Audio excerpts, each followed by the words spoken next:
Oh, hello and welcome to What Are We Talking About with Jamie Jakes. I am him, and we are all the way back. I'm sitting here with NFL insider James, all the way to the opposite side of me. We, of course, before I introduce Ryan Perrio and NFL insider James, are here to look into the wide receiver draft class for 2026. I've been MIA on this YouTube channel. I apologize for my absence. Of course, there's a good reason for it, as there are good reasons for everything. I had a daughter. She's brand new. She's in bed, which is why we're coming to you live after dark here on a post-Masters weekend. We were talking a little bit of Ted Hurst. Speaking of which, we have a few Puka Nacuas of this draft class. So if you're interested in finding out who the Puka Nacua of this season's draft class is, stay tuned all the way to the end. We are going to have a good time. As I was saying, I was introducing NFL insider James. Not able to get a gambling podcast out this season. Normally, I think it was our fault because we dominated the sports books every single draft season. It's always there's always next year, but it sounds like they're not putting out lines for us. We got to stick to the poly market or something like that, James. Some secondary markets. How you doing? How excited are you? Dave Jakes is pumped about it too. He says woo, to which we say woo to you as well. James, how you doing? I'm doing fantastic. It's the most wonderful time of the year. It's the time where everybody hasn't lost their hopes of winning the Super Bowl, and you will put all your hopes in some random 21 to 24-year-old that was drafted by your team, of GMs that definitely have the best interest for you and the fans in mind, and not ensuring that they have a job for the next 2 or 3 years. Kids are getting younger. We're not getting like the COVID. There's only like one guy who's 23 in our recap. We got about 12 names for you. We're going to dive deep into like about 8 of them. And then we're going to kind of fast, rapid fire towards the end because we can get long-winded. And we don't want to get too long-winded here. Ryan Perrio, not introducing you for any reason after that tirade I just had. How you doing? I'm doing great. This is, to me, like the movie of the season's over, and this is like that last little Marvel trailer of clipping of what's next, and your team picks their number one selection, and you just like go into next season hyped for what's next. We are staring down the barrel after we get past this NFL draft of basically no football. So we're going to enjoy it. The UFL. The UFL, of course, who one of the head coaches got arrested for a DUI after the game. I think he won. So, I mean, that's something. Dallas Renegades going to win another championship for the home team, for the home city, which we love to see. If this is your first time joining us, welcome. We are actually really good at this. This is probably what we're best at as a YouTube channel. We do a whole bunch of silly stuff, but prospecting is probably what we're best at, especially wide receiver, running back prospecting, and quarterback prospecting, and tight end prospecting, I would argue. I would like to start this, if it is your first time joining us, last year, just to give you a recap, I'm going to open up with an apology and a you're welcome from prospects that maybe I was a little bit too excited about, and prospects that I was exactly correct about. So I would like to start, and I think I have a few in mind for you too, but I'll let you guys mill it over. I don't think I prepped you for this activity that we are going to do. My name's Jamie, and I would like to apologize. Start with the apology. I would like to apologize for my take on Trey Harris last season. I'm not giving up on him. Don't hear what I'm not saying. I'm definitely not giving up on him, but obviously I was a little bit overzealous with how good I thought he was going to be in his rookie season. We'll see now that Keenan Allen and all of his stupid targets are off the football field, if we'll see a little bit more production and a little bit more of a pulse out of Trey Harris this year. I'd like to see that. And you are welcome. I got 2 year welcomes. I could go all day. I'll throw in 4 year welcomes. I'll throw in 2 negative you're welcomes and 2 positive you're welcomes. 2 negative you're welcomes. You're welcome. I told you, I warned you about Travis Hunter, as did James. as did Ryan. You're welcome. I warned you about Matthew Golden not being worth the first round pick. You're welcome for that. You're welcome for Cam Scattaboo. I told you. You're welcome about Harold Fannin. I told you. In fact, if I was a GM, I probably would have taken Scattaboo in the second round. I probably would have taken Harold Fannin in the third round. Pretty good ball club. Pretty good ball club, I'd argue, if you had both of those guys playing for your offense. Who would like to go next? Raise your hand. I don't even. Welcome, sorry. I'll give you my negative. You're welcome. My apology for Cam Ward. I thought he would have a little bit better of a rookie season. I thought he would stand tall. I thought there would be some glimpses of promise. I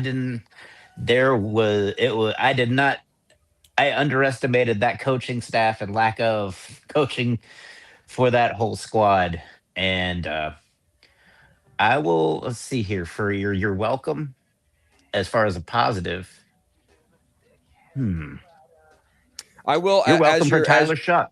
I will go. You're welcome for Tyler Shuck as one of the big proponents of him throughout the offseason. The Saints, I think, probably as a team, probably had the best draft of the year last year. They found starters in the first, second, third, and fourth rounds for their team. I think you were also appropriately excited about Torrey Horton. He didn't have a great statistical season, but nobody was talking about him. And guess who was? Ryan Perrio. So you're welcome. James, I would like to say that you were the guy on Jackson Dart as number one quarterback in the draft class. So would you like to say you're welcome? I am very much welcome for Jackson Dart. I'm also welcome for Woody Marks.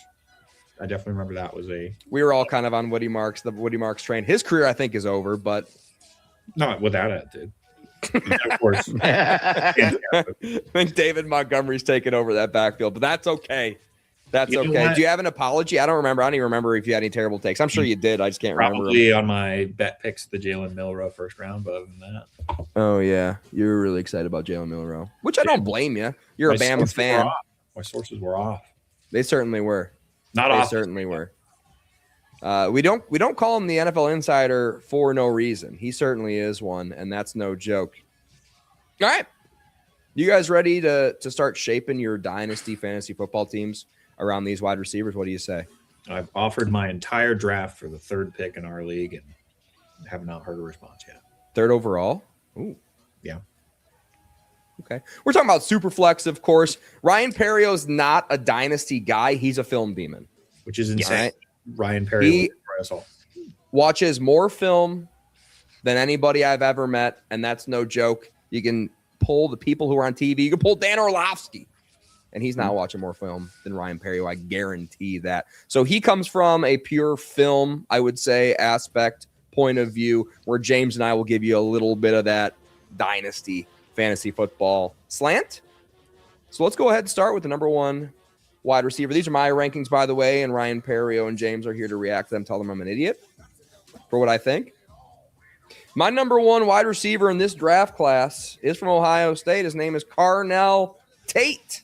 Stands 6'2", 192. Little skinny lads, little skinny boys in this wide receiver class. I did notice while I was doing my research today. 21 years of age, 838 and 9 touchdowns for Ohio State this year. My pros for Carnell Tate.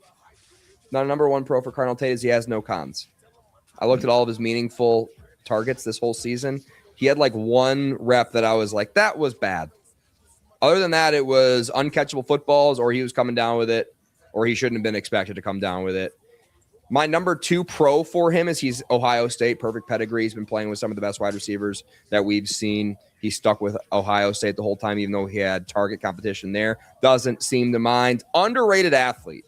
Everyone talks about Jordan Tyson as the best athlete in this draft class. I think Carnell Tate can give him a literal run for his money with what he can do. Maybe not in the 40, but in virtually everything else that has to do with football, I think he's ready to go. I think he's the most NFL-ready receiver prospect in this draft class. Ryan Perry, what are your takes on Carnell Tate? He is my wide receiver too, but that's just because I I just look at the potential of the others. But to me, he is the cleanest prospect. If you want somebody that doesn't have injury concerns, doesn't have size concerns, maybe a little lax in the 40, but when you're that tall, like it's not 4 or 5 40 is not going to be an issue that much at the NFL level.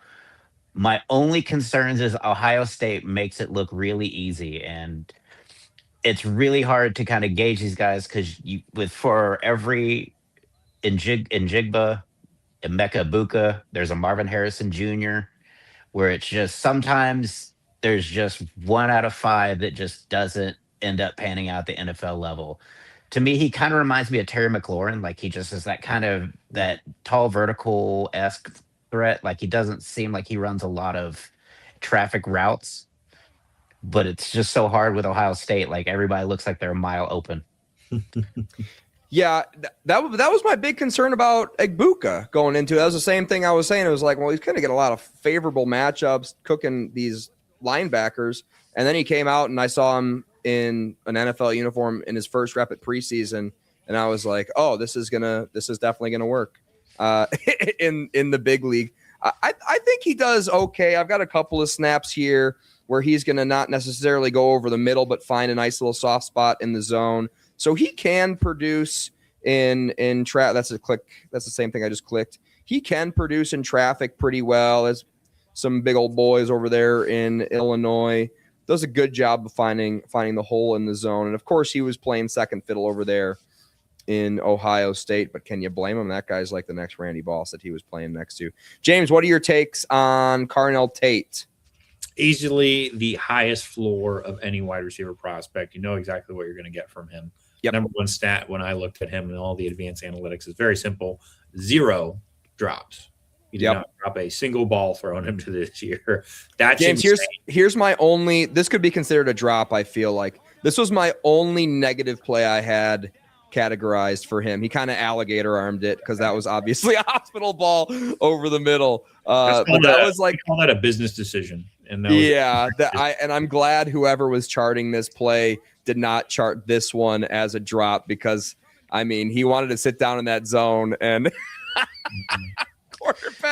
quarterback had a different idea. That's a pretty large safety, I think, if I remember correctly. Pretty large lad coming over the middle. Dear Lord. Yeah, super consistent, like you were saying, James. Sick hands. Yeah. I know what I'm getting out of him. I'm super excited about it. I know I'm getting at least a wide receiver 2 at worst with this pick. Makes sense to me all the way. So you got him as your number one prospect? Absolutely. I think you're a fool if you take any other wide receiver before this guy. Hell yeah, you just called Ryan Perry a fool to his face. As an NFL GM, look, I never disagree with Ryan Perrio in terms of the height, what people have got. I think Ryan Perrio knows when gems are. I'm not saying Tate is a gem. I'm saying this man is a solid pick, and I would absolutely take him as a GM. Yep, safe pick. I would say definitely. Like I said, the most NFL ready prospect you got in the draft. You got a guy coming out the box. He's going to be a 79 in Madden on day one. Going to be a nice starter for you, and hopefully you can develop into something that's awesome. He's got the athleticism for it, for goodness sakes.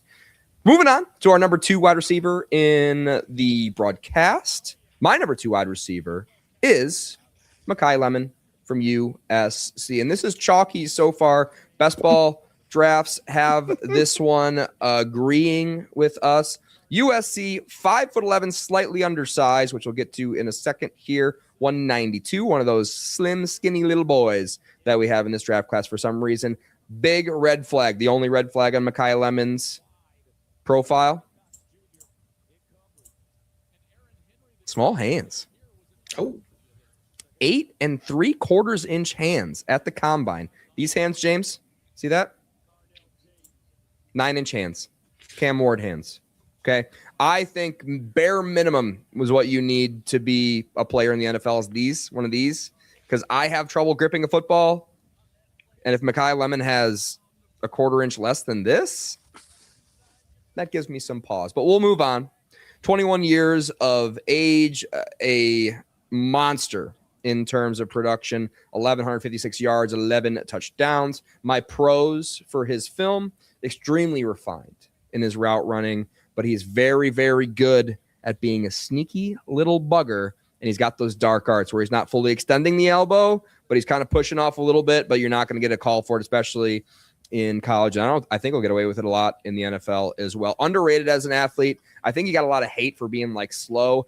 I think there was a couple of videos or a couple of plays on film where he looked slow, but it was like late in the season and he had like 14 targets already that game. I think he was tired. I think he was running a lot of routes. I think he was tired. Maybe that's Cope. We'll see about what James has to say here in a second. My cons for him: contested catches were a big part of his game in college. He's 5'11", 192. Will he be able to be a contested catch guy in the men's league when he's playing against big, strong lads? Now, he played a fine strength of schedule, so I'm sure he played up against some NFL-esque, NFL light style corners and safeties that he was playing against. But the small hands and the small body and the relatively small height gives me a little bit of pause, and he doesn't really have anything after the contact. Probably having to do with him being small are some of the cons I have on his sheet. NFL insider James, what do you have to say about Mr. Makai Lemon? I don't have him at 2. I think if you look at his stats from where he has production, which is usually one of the first things I look at, where did you have good production against? Are you having production against NFL-level defenses? Mm-hmm. No. Most of his production comes from Northwestern and Iowa and Illinois. Iowa, hold on. Ryan Perrio, Iowa's good defense. It's not the greatest defense. Really? Yeah, USC. Really?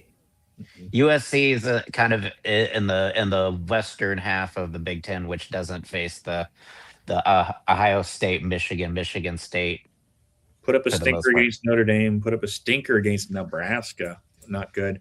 And put up a stinker against UCLA, who was also not good this year.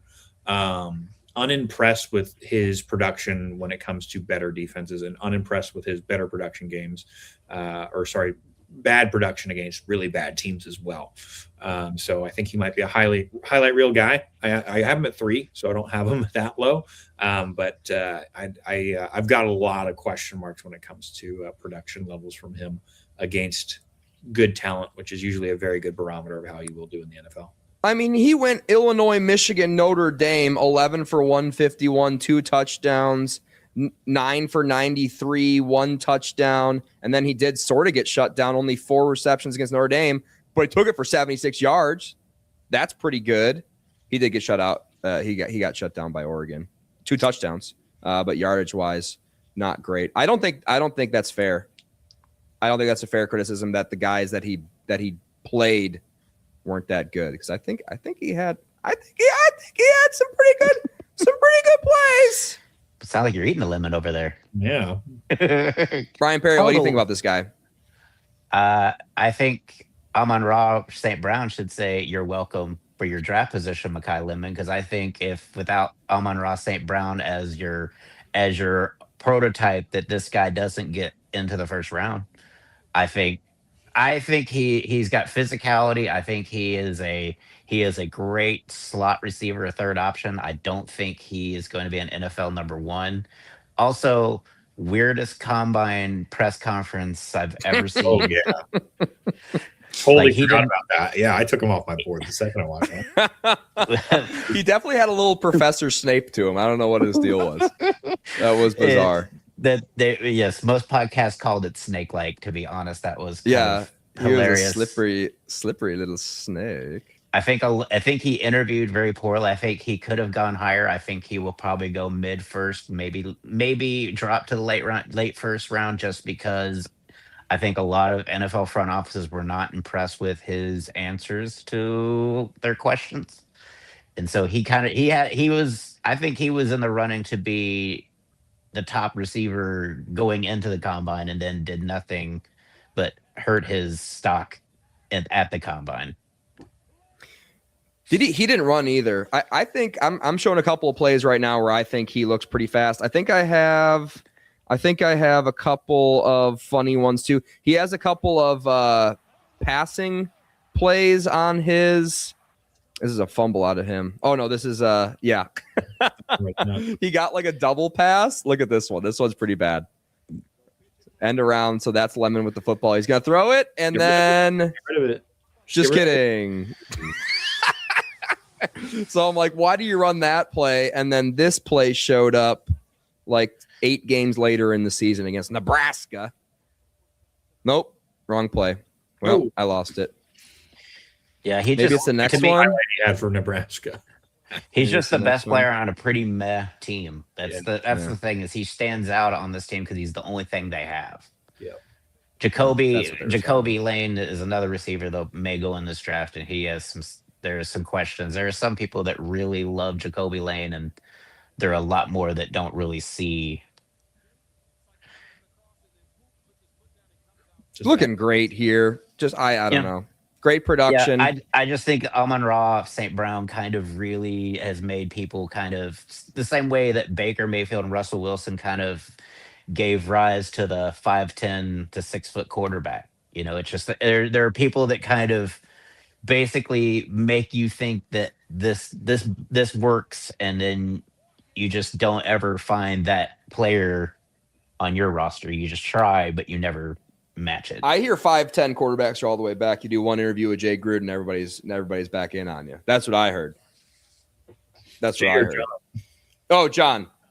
Of course. I would watch Jay Gruden at QB camp over John Gruden QB camp. All right, let's get to number 3. We're moving on. This is where we're starting getting a little bit hot. So sit up in your chairs, boys. Get good posture here for this one. Let's say with my chest. Number 3, wide receiver in this draft class is not Jordan Tyson. It is Omar Cooper out of Indiana. 6 feet flat, 199, 9 5/8 inch hands. 22 years old, 937 yards receiving, 13 touchdown receptions for a run first RPO style. Never going to translate to the NFL. People are saying offense in Indiana. So those are pretty darn good stats. Pros, amazing after contact. I think we can all agree the best after contact receiver in this draft class. Great hands, great separator. And the cons I have are hit and miss in contested catch, which you do not have many meaningful contested catches on his film because he is such a great separator. But he's got the size, he's got the speed for it, and that's why I have him at wide receiver 3. James is pissed again that I selected the national champion to be my wide receiver 3, so I'll let him go first in his rebuttal. Tell me why I'm wrong, James. Why is Omar Cooper not good? I've got him at 6. I think the number one thing that I look at is it's short routes. It's not a lot of routes that I'm super impressed by simply because it's a great Short offense in routes. Indiana. I think he's just playing in a really good routes. offense. He's got a really great quarterback. I don't know how much of that is the system and how much of that is him. I think every Indiana wide receiver had a pretty impressive year, in my opinion. I didn't see any of them stand out. Now, Cooper was probably the best of them, but I think they're all pretty much even. I think they're in a really good offense. They all have a very fantastic quarterback throwing the ball. I think a lot of that production is just the scheme and the system. Oh, that's not a short route here, James. Tell me what kind of route this is. This is an impressive double move Route just skipped over, actually. against Maryland. Yeah, really tough. opponent. Wide open, 14 yards of separation. Boom, touchdown. The highlight you showed me is atrocious missed coverage by Maryland. Come on. He double moved them. Come on. No, it didn't. Look at this. Uh-oh.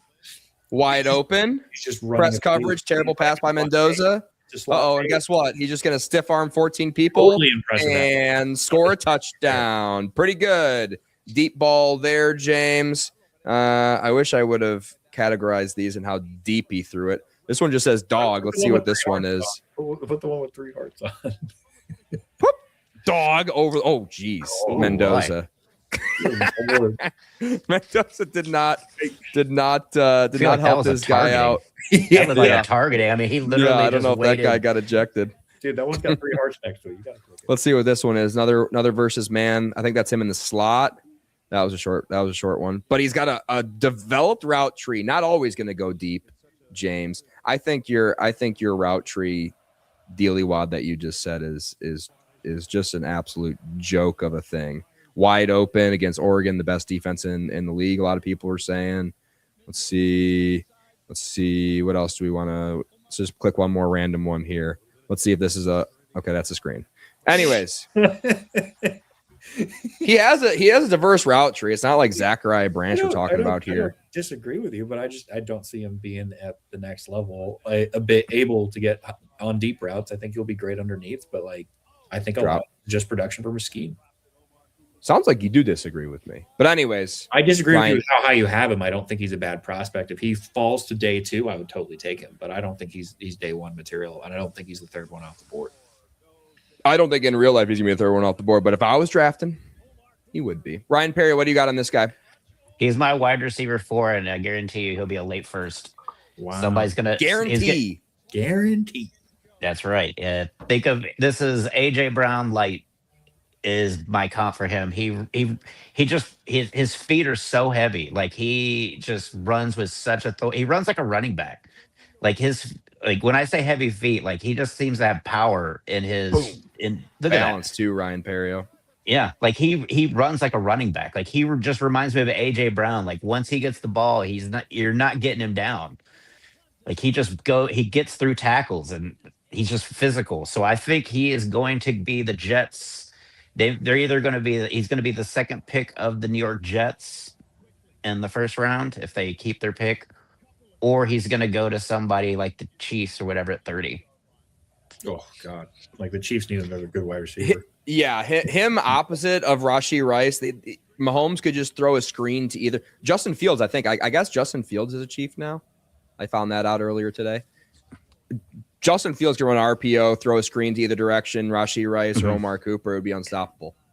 But he is that physical guy. Like he is the guy. Like when you show the Carnell Tate alligator arm play, this is the guy that you will not see alligator arm. Like he will put his head in. We already saw this one, but didn't alligator arm this one, Ryan Perrio. I want to watch that one like 15 times. He held on to that one. That was a big game. They were 3-0 against Illinois. That was the biggest game of the season. Yeah, he's a dog. Anything else on him, Ryan? That's it for me. I think, like I said, he's my wide receiver 4. I think he's going to go late first. Somebody's going to take him because he's going to be that last piece of an offense that's really in the playoff competition. Like see the Patriots also possibly if they don't trade for AJ Brown. He's going for this already. It's already said and done, I think. But yeah, that would be sweet, Ryan Perrio. Moving on to my number 4 wide receiver prospect in this draft class. Casey Concepcion out of Texas A&M, 6 foot tall, another skinny tiny boy in this draft class, 196 pounds, 9.25 inch hands, big hands, 21 years old, 919 and 9 touchdowns. My notes: great athlete, bouncy, can jump up really high, can catch balls really high in the air, and I like that.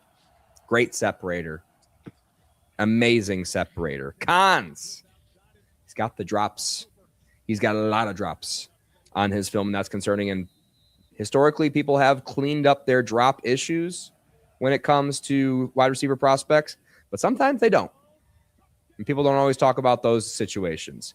Terrible QB play. He had some of the worst QB play I've seen out of a prospect this draft class. I think he had a couple different quarterbacks throwing the football. They all sucked. They're all really, really bad. Not great versus zone. Didn't seem super comfortable versus zone. And I don't know what the hell they were coaching over there in Texas A&M, but they had some like weird routes that you're definitely not going to see him run in the men's league. I still do have him 4 because maybe he fixes the dropsies and then he's just like one of the best pure athletes in this draft class, and he ends up being amazing. Ryan Perry, I'll let you go first on this one. KC Concepcion. This is my wide receiver 5.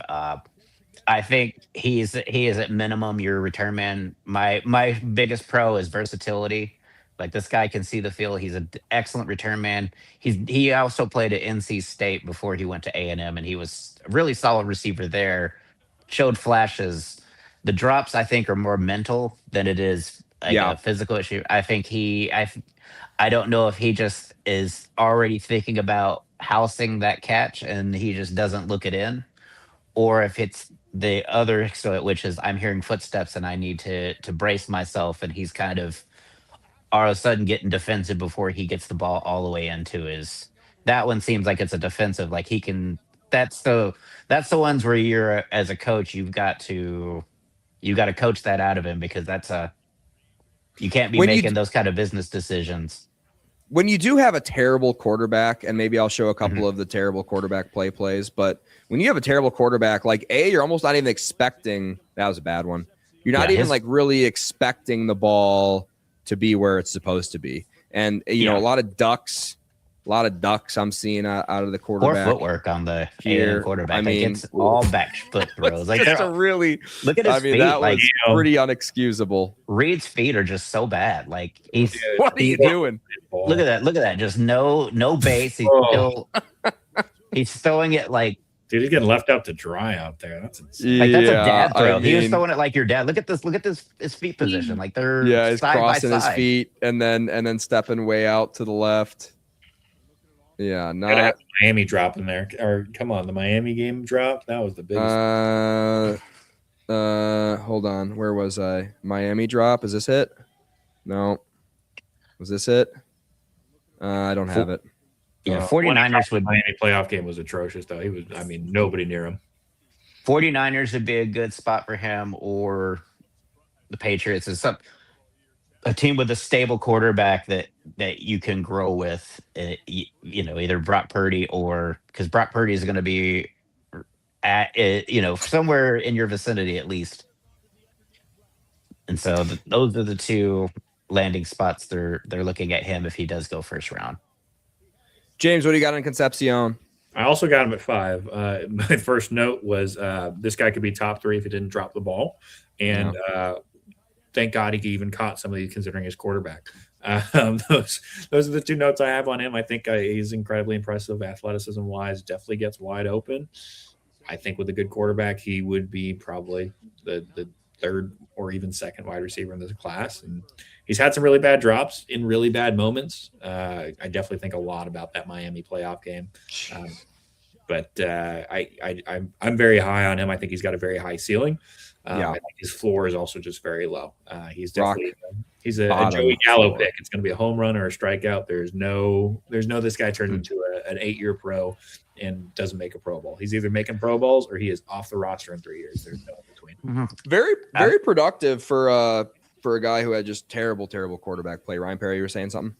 I was gonna say I think he stays in the league as a return man. I think he is like he doesn't have the most elite speed, but he is, I think, as far as if you could measure runners getting from 0 to top speed, I think he would be number 1 or number 2 in that category. Like he gets to high gear like that. Like it is an immediate burst, which helps with his separation. I think he could be an animal in the return game.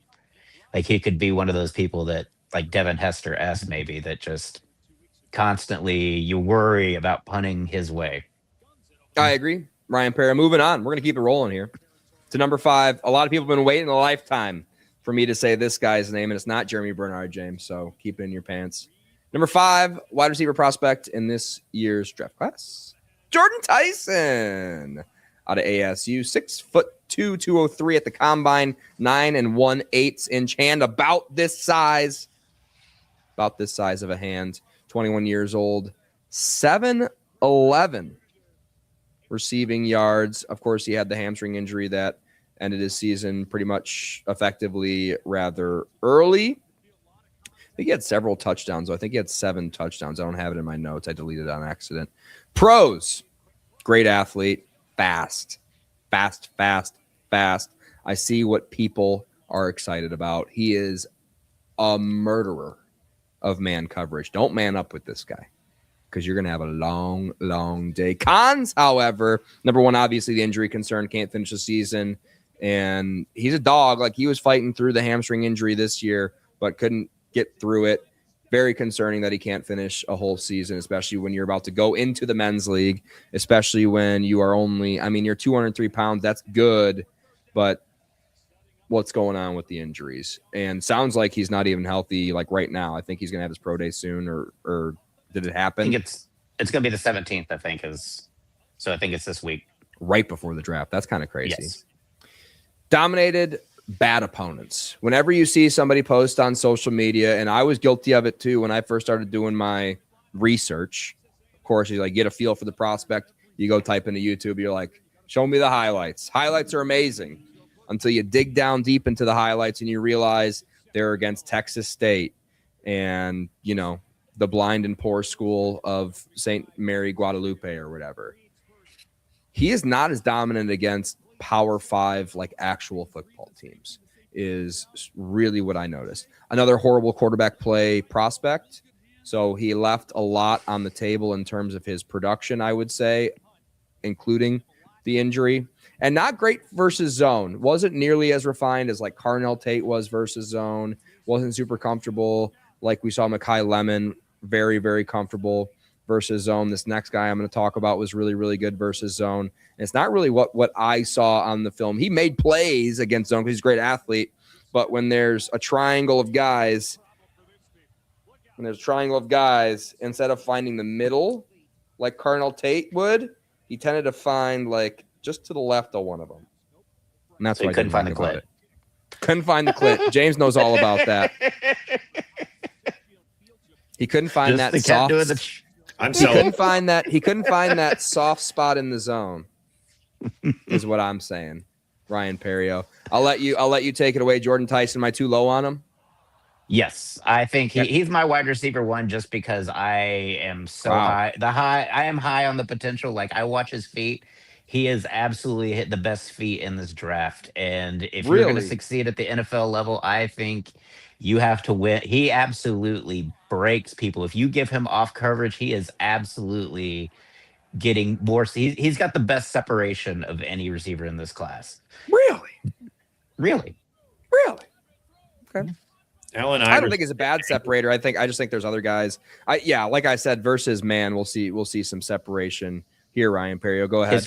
His first step is just explosive to me. Very and fast. I know the injury comes, but there are players named Keenan Allen, Devontae Adams who came into the draft with injury concerns, and they seem to turn out okay. And I think an NFL training room is not going to rush this kid back onto the field a la a NCAA team would. So I think sometimes some of the injury management there, I think NFL are a little bit more like, hey, shut it down and let's get you right. I think if he can get right, the sky's the limit. I mean, the collarbone's a freak injury the year before.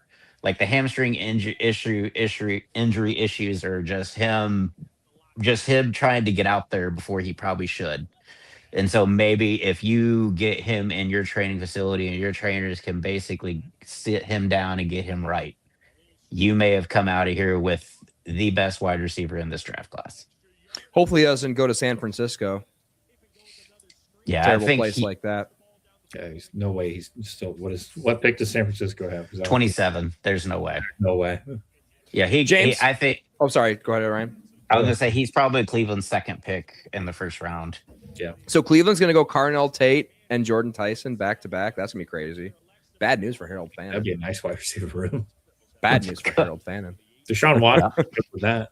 Deshaun Watson, Jerry Jeudy as wide receiver 3. Behind two rookies. That would be amazing. James, what do you got on Jordan Tyson? I got him as my number 2. I think he for sure is the highest ceiling in this draft class. I liked his production over most of his games. I know we talked about Texas State, but good game against Texas Tech, good game against Utah, which I would say were probably the 2 toughest defenses he had to face last year. Not a lot of aggressive defenses in the Big 12. But I was pretty impressed overall with what I've seen from him. I totally agree that this guy is a massive ceiling. I just, you have a couple concerns here and there. That's why I have Tate at 1, is it's a much more sure floor. But Tyson for sure, largest ceiling in this draft class, massive athlete. I like what I see from the tape. I like what I see from the numbers. It's a great pick for the second wide receiver on the board. All right. So I'm way, way low. And by the way, the fantasy footballers who I really respect as draft analysts, they all have Jordan Tyson number 1. So I am on a bit of an island when it comes to how low I am on Jordan Tyson. Are you guys ready to find out about the Puka Nacua of this draft class? My Puka Nacua of this draft class, not Ted Hurst. I got money on who this is. Really? Yeah, I think you're gonna be wrong. I think you're gonna be wrong. Ryan separately and said, "I bet you." I messaged Ryan separately before this. We put $20 on it. Oh, really? You messaged him? Okay, so we'll get verification if you are right or wrong. Number 6, my Puka Nacua of this draft class, in that he is a extremely under the radar, maybe smaller school guy who looked really good on film against bad opponents, and maybe he can just do that in the NFL. Maybe. Out of Connecticut, Skylar Bell is my number 6 prospect of the season. It's not Jeremy Bernard. 6'0", 192, 10-inch hands, which we love to see. An old man. The oldest prospect we're going to cover today, 23 years of age. But the reason I think he's Puka Nacua of this draft class is he is a statistical anomaly. The most productive wide receiver in this draft class. 1276 and 13 touchdowns for Connecticut. He is a monster against just some of the most worst teams you have ever seen play football. I don't know what their strength of schedule is in terms of their opponent record at the end of the season. It had to have been like 14 and 120 had to have been their opponent's record, because every single game I saw, everybody was like 1-1. It's a logo 1-2. Looking at his schedule. Yeah, it's an interesting Connecticut Community College. Nice. Played Syracuse, so there's that. Pros, monster against really, really bad teams. Very fast, extremely fast in real life, and I think he ran pretty good in the combine too. Amazing hands and very refined versus zone, which I think showed in his film, which is, I think, going to really transfer over to the NFL. He's very comfortable finding the hole, that soft spot in the zone, but he's also good at making those big catches, big hands catches when he needs to. Maybe not the best, my only con on him, maybe not the best contested catch guy. And of course, we haven't seen him against actual NFL style talent, but the statistics and the film was too much for me to ignore and keep him outside of my top 6. A guy I'm very, very excited to get. You probably get him easy peasy lemon squeezy in the 3rd round of your rookie dynasty drafts. Skylar Bell, my favorite guy here. James, what do you got on Mr. Skylar Bell? I thought for sure you were going with the North Dakota State prospect, Bryce Lance, on that one. Oh, yeah. He ran like a fast 40, right? Oh, he's incredibly athletic. We'll see how it matches up. I'm sure we'll talk about him later. We're not. Go ahead and talk about him. Okay. Athletic freak, had the best combine numbers by far out of anybody at the combine within the wide receiver room. Insane going from Bryce Lance. So he's my freak of the draft for sure. But we'll see what happens there. Let's see if we can pull up some of his numbers real quick. It might take me a little while. Which guy? Which numbers are you pulling up? Bryce Lance's. But the NFL Draft Combine website kind of sucks. It is bad, and it doesn't give you the age. What's the deal with that? Like, I need a draft prospect profile. How do you not have? It's not a HIPAA violation. If they can give out hand size, he's pretty fast. Is this guy a honk? He's got 4. I think he ran a 4.3 at the as a honk. 4.3, 440, 1.49, 10 yard, 41.5 vert, 11.1 broad. Jeez. Older brother Trey is 3 cone and a 4.15 20-yard shuffle. The combine has him as the second best combine wide receiver this year in terms of athleticism score. Yeah, he looks brother great. of Trey Lance too. Yeah. Really? Yep. Trey Lance should have played. Wow. Dude, look at him. He looks like he's got 99 speed in like a bad video. But yeah, I got to be honest. I have not watched his every target, so I can't give you a. Also wears 5 for North Dakota State. I didn't even notice that. Just thought about that with his brother. Interesting. Gosh, he's rather fast. Anyways, yeah, the guy we were talking about, Skylar Bell. Have any notes on Skylar? Skylar Bell, I have him in my top 10 for sure. I think I have him at 8. Nice. Or 7th. I mean, I'm fair enough. We're right next to each other. I have some questions around the games he had against Buffalo and Army. Definitely make me pause. Army's great defense. Army keeps you off the field. Army's a great defense. Best defense is a good offense, and the Army running the triple option for 15 minutes a quarter definitely helps ruin some offense's momentum. But the University of Buffalo game, massive question mark there. I don't know what's going on. That's not a team that you should have your second worst performance against. I'll put it that way for sure.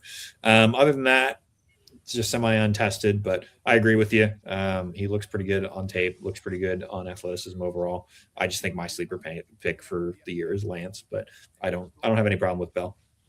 Army ranks 39th in total defense this season. Pretty good. A lot of that is because you just keep teams off the field. I mean, if your time of possession is 40 to 45 minutes a game, the other team doesn't have that many chances to score. Syracuse ranked 130. So that's not a very quality opponent. No, Syracuse not good defense this year. Well, Ryan Perry, what do you got in Skyler? Skyler just falls just outside of my top 10. I didn't really like his footwork. I think he has he has a coach has a lot to work with, but he also has a lot to work on. And I think he's just because he played for UConn, like he could win with athleticism. I don't think he's going to succeed with just that alone at the next level where everybody is as fast or faster than he is. He's going to have to work on that. He's got to work on his route tree. I don't think he's really good at contested catches, and I think he's going to be a dog, but I just don't like the feet. And so I think he's probably going to slide to day 3. That was one of my notes on him as a negative. Delaware, by the way, ranked 116 in college football in terms of defense. Yeah, he definitely gets like happy feet on his releases that I think he needs to figure out. And with the ball in his hand, sometimes he gets a little bit too excited and kind of chip chops his feet when he can because he can get up and go and run. And he just stops. And that's like you're giving the defense time to recover. Yeah. When you just I think those are feet.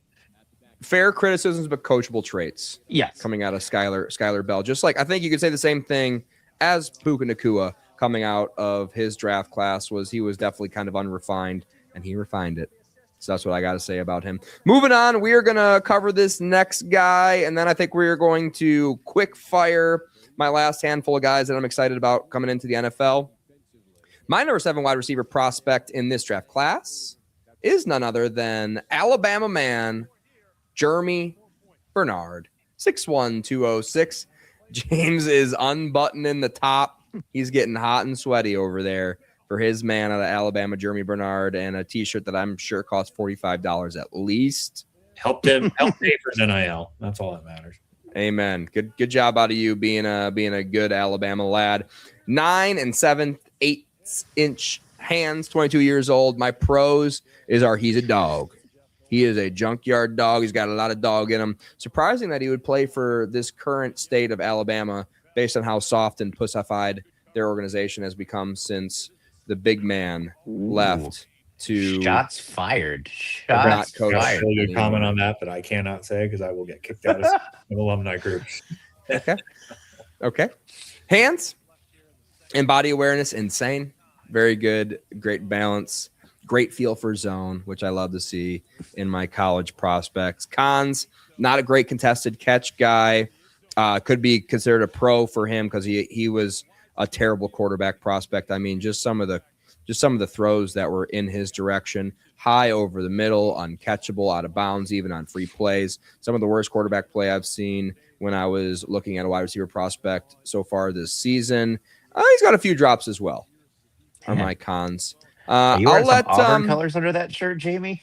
I'll let Ryan Perio go ahead and give me his thoughts on Jeremy Bernard. Man, it's that criticism. I thought you were going to end that phrase with War Eagle. As much criticism you're level on Alabama right now.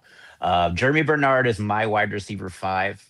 I kind of comped him to Deebo Samuel. Like he's a shorter stature, but he's a thick, physical, like just basically a bowling ball. Like he was the one constant. I feel like a lot of the offense in Alabama kind of did take a step back. Ryan Williams, I think, didn't kind of take the next step forward in what they thought he would be this year. And so he's he became kind of wide receiver one for this team and was really kind of a safety blanket for Ty Simpson.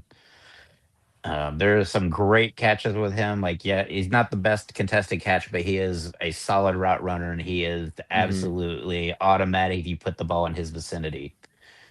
But he will come down with it. Not very many drops, if any, that were you could blame him for. Here's Oh, my one. drops I've got for him. I've got 3. Not so with Yeah. 3 over the course of a whole season where you're playing a lot of meaningful reps. I called that one a drop. Not a great pass by Ty. What surprise, by the way. This one against South Carolina. That one I would definitely call a drop. Ty didn't put it in the best spot he could have for sure. Would have been an easy routine pass for most people in college football. Dropping back. This one would be a deep ball. And maybe Ty could have put it on him a little bit better there too. But those are the 3 drops I had charted. But yeah, overall I agree. I think he's got pretty darn good hands, if you ask Wide me. receiver 2, slot receiver 2. Like, he's definitely gonna be. He's gonna make those little nickel DBs pay for giving him any kind of space. Nice high miss over the middle there for Ty. All right, James. Oh, I didn't even have it shown to you Not guys. sharing your screen. I was about to say. Jeez, oh, Pete, you should have told Like me. Wait, what did I say? Oh, my drops. My Yeah. drops. You Here guys you should have said something. Hey, Dan You guys- Orlovsky has him QB1 in this draft class. Oh, does he? You didn't hear of that? No, I He didn't was- hear anything about that. Was there big news about it or something? Yeah, Dan Orlovsky ranked Ty Simpson the best QB in this draft class. So these are the 3 drops I was showing to myself earlier, not on stream, of course. Ty could have put it on a better spot. All right, James. Yeah, no, I mean, I have him as wide receiver 4 on my board. I think he's a fantastic player. He reminds me a lot of Amari Cooper. Just can run those in routes so well in the middle of the field. And if you watch some of his jet sweep work, even when we put him in the backfield as a running back, insane vision as well with the ball. So I think he's a great runner with the ball as well. Pretty physical there as well. Doesn't really try and out-juke people, just tries to make one cut and says, one of us has fallen over. I really like him. I think he has such a high floor. I think he's NFL ready right now. I don't think he will be, maybe a AJ Brown level superstar, but I think this guy's going to have a long career in the league. Hard worker, really, really smart. So I've been beyond impressed what I've heard on the extracurricular outside that maybe not everybody's got privilege to, but I've heard nothing but amazing things about him coming out of the locker room. And I'm just super excited to see what he can do with his career. I believe you about that. He definitely reads as somebody who's, here's another jet. Here's one of those jet sweeps you were talking about, James. He definitely reads as somebody who, I don't know, maybe it's just like the size of his legs I'm reading, but yeah, he definitely reads like a smart, hard worker, big body and in a class full of skinny, tiny boys. I think Kalen DeBoer actually reached out to him when he became the coach at Alabama to transfer. I don't think it was he transferred to Alabama from Washington. Alabama recruited him from Washington. Oh yeah. Let's see these dog. I have a couple of reps that I just have dog written next. Let's see what that means. Oh, this is one he's going to fight into the end zone on one another jet sweep. Dog. Absolutely. We'll see what this one says. Oh, he's getting taken advantage of over the middle. What a dog. What a dog, I would say. Yeah, I don't hate anything. I would be really excited to draft him in the second round. He's going to make a team really, really happy where he lands. Yeah, I think what you really undervalue here is I think he's probably going to be the most consistent worker when it comes to who's going to come into the gym every day. I think he's just. I don't say this very often about a lot of players. I've been impressed with everything I've heard about him. So I think he'll be one of those guys where he's going to get in there, work super hard, and he's not just going to earn a spot. He's going to stay there for a long time. I tend to agree with you. I think Robert Woods-esque career path, not spectacular, but somebody that players love and that solid career that spans a decade. All right, guys. Time for rapid fire. Ready? There's like four or five more prospects that maybe we'll want to talk about. Number 8, the other Bell, Chris Bell. Denzel Boston out of Washington, 6'4", tall guy. Elijah Surratt, the number 2 over there in Indiana. Kind of like keyholed into a back shoulder guy. I think he does a little bit over the middle with like slants and stuff. We'll see what he has to say in the NFL. 12 touchdowns for him, pretty good. Chris Brazzell, great production. I have no interest in him whatsoever. Another 6'4" guy who we have a couple of 6'4" guys who look like they're like 6'8", 300 pounds when they run.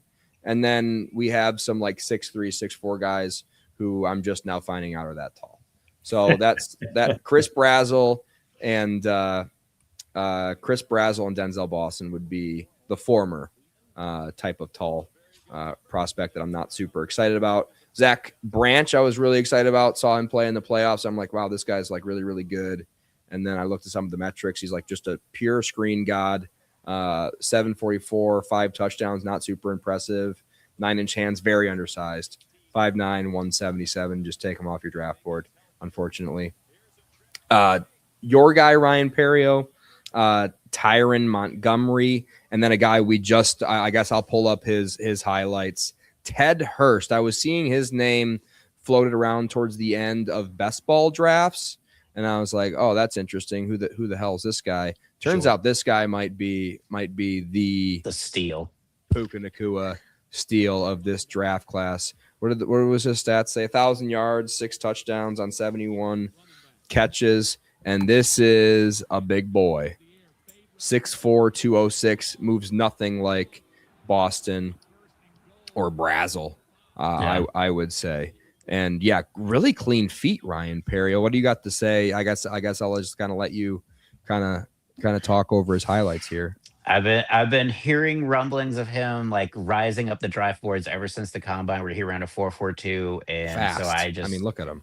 Yeah. I started looking at the tape as we were talking about doing wide receivers. It's like, let me go ahead and take a look at him, even though I've kind of submitted my homework early. And I was just I started falling in love with him. I was just, you watch his feet, he's got everything you want. Like, my questions would be, why didn't you transfer up to bigger competition and show these skills off on a grander scale? Like, his game against Ole Miss got shut out. So I'm wondering why you didn't come to even a mid-level like Florida, somewhere that you could have maybe shined and really maybe just made a name for yourself to where you could be up in the top 3. You gotta love guys who stick with their team. I do somewhat appreciate it, and especially in the day and age that we're living in, like, kid just loves Connecticut, loves the Huskies, loves playing for him. Pull up Tyron Montgomery. Pull up my athletic freak of this draft. Oh. All right, James. I'll let you. Do you have any thoughts on any of these guys that we haven't already talked? I really like Chris Bell. He has a 50% on his contested catch rate. That's my main negative, but I mean, his production across the season is, so consistent. So consistent. I'm a big floor guy. I think most people will recognize that based on most of my commentary from my draft rankings. But I think Chris Bell is, I think he's pretty up there and pretty well ready to be an NFL player. Just didn't play for an amazing team, but it was just so consistent. Yeah, Chris Bell out of Louisville, of course, 6'2", 222. The biggest body we have in this draft class, which I love big bodies. Why does this guy look like he's holding an Oreo between his cheeks while he runs?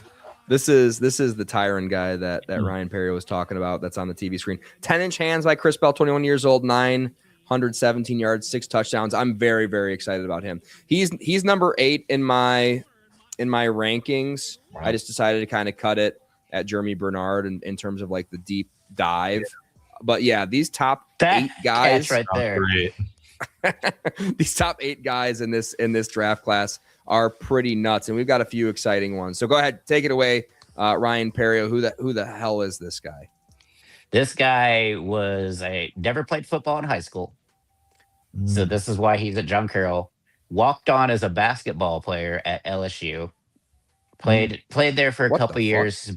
His brother is a quarterback at LSU, like a backup quarterback. And so he was out there shagging balls and just running routes. And he thought, maybe I should just make a play for receiver. And so he got an offer for John Carroll, and he absolutely is the CD Lamb of that conference right now. Like he just oozes CD Lamb. Like it's just big guy with hands that just glue. Like it just nut. He just you can tell he's a former basketball player. High points everything.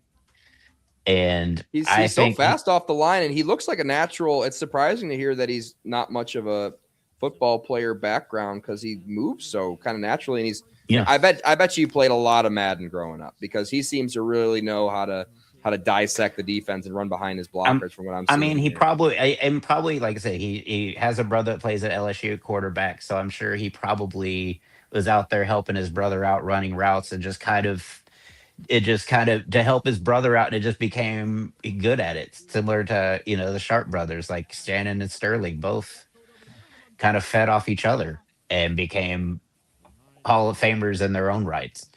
And so this guy, to me, though, just reminds me of CD Lamb. Like he's just such a big physical, but it's just everything that gets in his vicinity is caught. And so I love think he's going to be a day 3 pick, and he's going to be a project, but he's going to be like it to me, like Nico Collins' path, where you're like 2 years of kind of you see the glimpses, and then year 3 he's going to be like, where did this guy come from? I mean, he's running routes on a mid screen, which is not an easy. I mean, somewhat easy, but that's a interesting concept to give somebody who doesn't know how to play football. I have him listed at 5'11", 190, so possibly slightly undersized. He doesn't look like it though, probably because he's playing against some lesser competition. Car salesman, but John Carroll, yeah. No, Enterprise Rent-A-Car, they love college athletes. So they're saying this guy's 5'11". That must mean the guys he's playing against are like my height.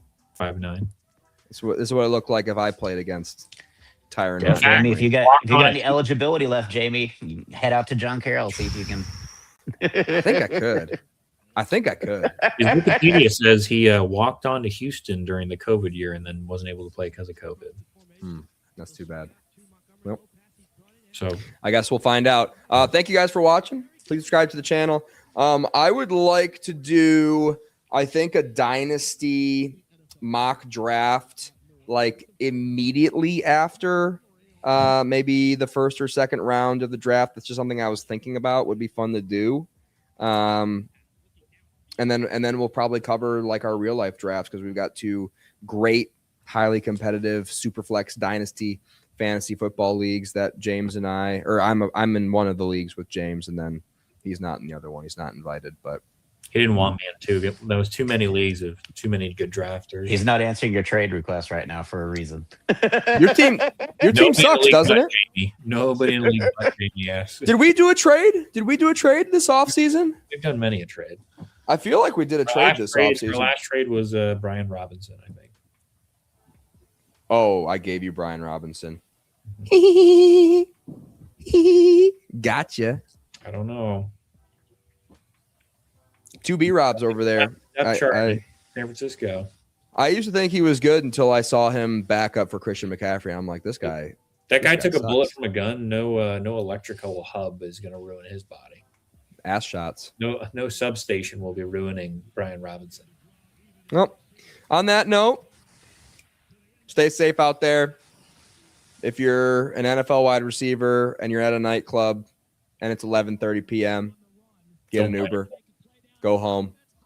Don't stick around till 3 a.m. because that's usually when these shootings tend to happen. Unless you're Ricky Pearsall and then you're just tweeting on Instagram or whatever that you're got a bunch of money and a bunch of jewelry on and you dox your own location and then somebody comes up and tries to snatch you.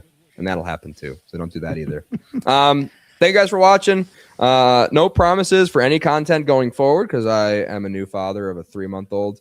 I was very happy to get on with you 2 and really cover the only meaningful position group in this draft class. Everybody knows what running back's all about. One really, really good guy and a handful of pretty solid guys.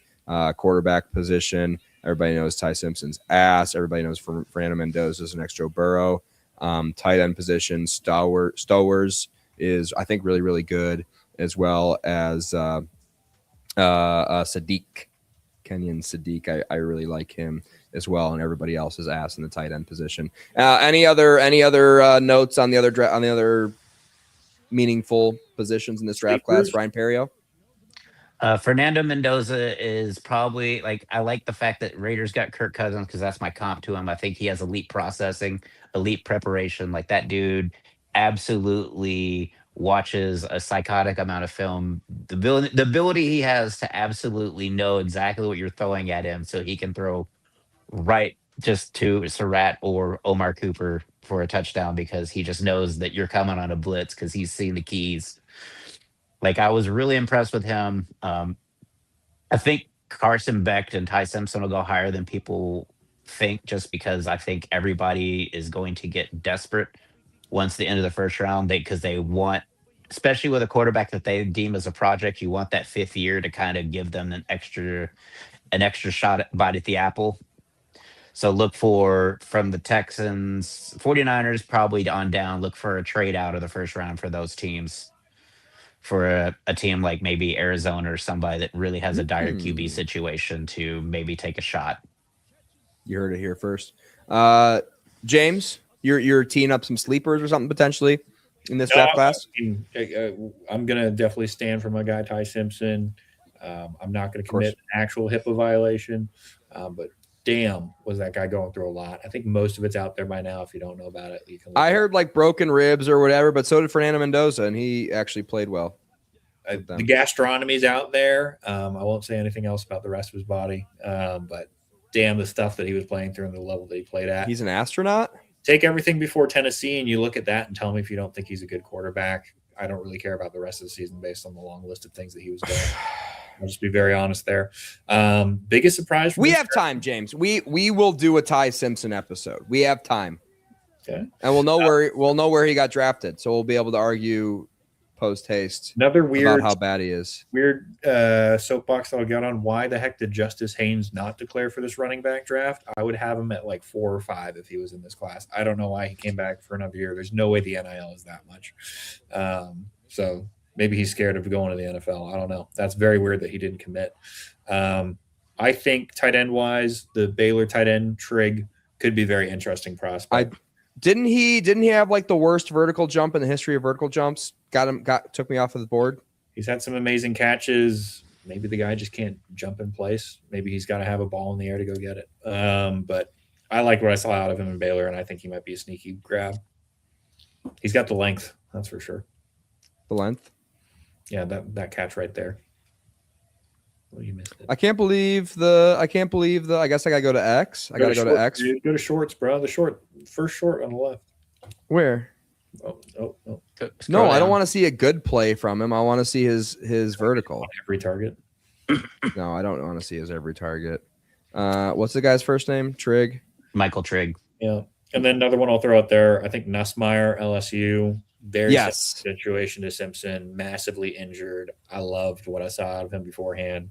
He's got a long list of injuries as well. I'm very excited for any team that gets that guy in the second to third round. If he can sit for a couple of years, I mean, I think a lot of people have said Simpsons to the Rams. I think Nussmeier to the Rams.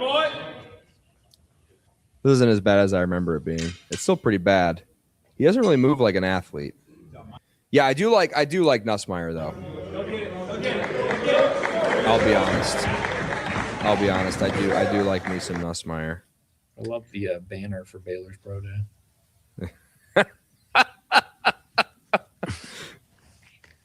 What is he doing? Oh, I mean, he's tall. And for that reason, I'm out. I'm out. yeah. All right. Did we cover any other players we didn't cover? I know this is like our last episode, probably before the draft. Ryan Perrio. Any last It's probably flag the worst plants? draft. Probably the worst draft in our lifetimes. As far It's as so like, bad. blue chip. As far as blue chip, like it is. Like this could be the year that they take their running back goes in the top 5 just because there's no other premium position talent available.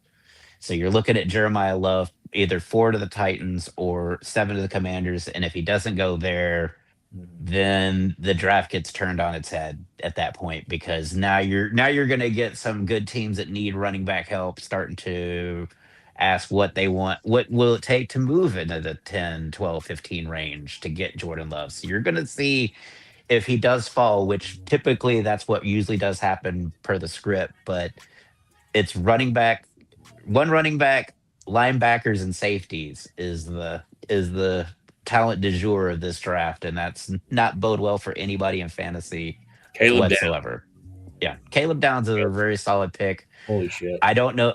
It's one of those things where your head always tells you those guys fall in the draft just because of the position, but it's like you look around at the other positions, like who are you taking? Mao and Noah? Like Mao and Noah is the best offensive lineman, and he would probably be like 7 or offensive lineman 6 or 7 in last year's draft. He's starting for the Lions next year, so show some respect. He's our right tackle. I hear Caden Proctor is coming your way. Yeah, I have been hearing that as well. Good luck. He does not go past the Lions. Is the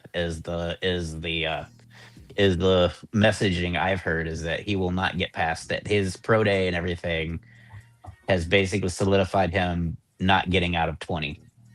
We should have opened up the episode with Ryan Perrio saying how terrible this draft class is. That would have really. It really is. Like you just like look it's at so it. You're right though. It's so bad. When you're arguing about Sonny Styles, a linebacker, being a top 5 pick. Yeah. I still think Caleb Downs is going to be the best defensive player in this class. His IQ is insane. I agree in that, and but there are a lot of people who have been arguing all day about Reuben Bain. So that's been my. I'm team. I think he produces. I don't care how long his arms are. He produces, but I think he won't be the edge presence that people are thinking. He's not going to be a Von Miller. He's going. What if he moves? Yeah. What if he moves to outside linebacker? That's what I'm saying. Like you have to move him either inside to a 3 tech or something like that. Otherwise, he's not. He's going to be Robert Ayers. He's going to be a solid right, strong side defensive end. But Sonny Styles, I do like Sonny Styles. Like he is. If you want to see a wicked athlete, he is. I just don't know what to do with him. Well said, boys. And that was us talking wide receivers. Yep. So you're welcome. Thank you, guys. Good night. Thank you. Good night. Night.